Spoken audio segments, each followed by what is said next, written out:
What's up guys, welcome back to ROMs for you.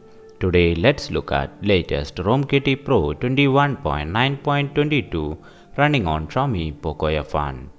The ROM is based upon MIUI EU and ported from MI K30 5G Picasso. If you are currently a romKTpro user, you might be knowing that they have discontinued K40 builds.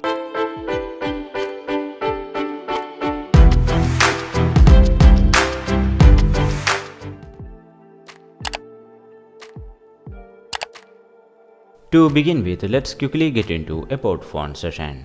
The ROM is based upon Android 11 and version is 20.9.22 beta. Security patch they are using is 1st September 2021, which is the latest one of course. CPU here is overclocked to 2.9 GHz. And as like any previous romKTpro builds, this version is also using the D8G 2.8. When comes to always on display and lock screen, you will be able to select different AOD styles from here. As far I tested, the option is working pretty smooth. Moving forward, under display settings, there is option for switching dark mode. The option is working pretty well. After enabling it, I didn't notice any jitters. Under home screen settings, you will be able to select the home screen layout. Also, you will be able to customize the icons as well as the double tap to screen lock and on. You will be able to enable or disable the home screen search bar as well. Even in this build, there is no option for hiding notch. You will be able to hide the notch but without moving the status bar. When comes to password and security, there is option for screen lock, fingerprint and IR face unlock as well. All these options work pretty good. Moving down a bit under privacy settings, you will be able to see that the phone is not encrypted.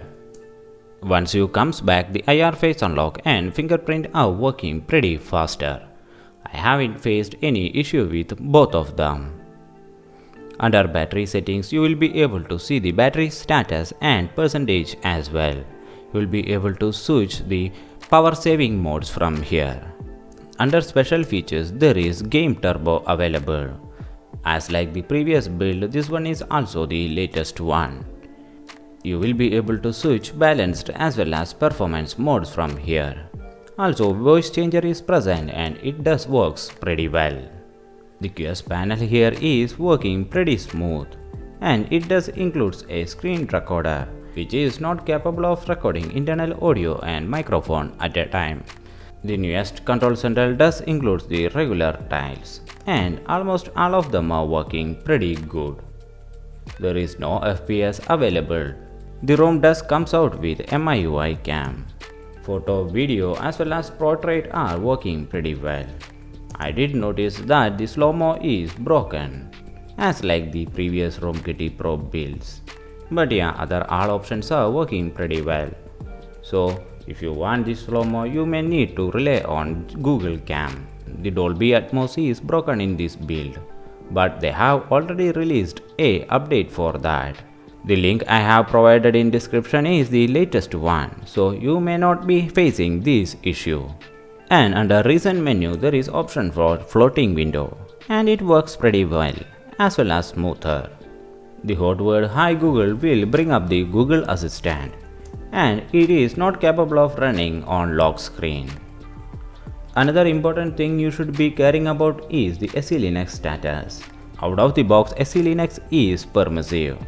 Also, ROM is rooted and if you do hide measures properly, you will be able to pass the Saftynet. And when you come to Google Play settings, device is also Google Play Protect certified. So when talking about benchmark, AnTuTu scores 4,17,000 plus. Geekbench scores for single core 515 and multi-core 2161, which are decent scores for Snapdragon 845. To understand more about performance, I did do a 30-minute CPU throttling test. As the graphs were always been in green, I didn't notice any major drops or something, and finally resulted a 2 lakh plus average score, which is the 90% performance of Snapdragon 845. So next is gaming test BGMI with smooth plus extreme settings. Meantime the gaming is going on, let's conclude the video. So overall I felt this build is the same as previous 9.22 build. I did played games for an hour and I felt it does got the same performance as any previous builds. It does heats up but not out of control. ROM is pretty smooth and solid.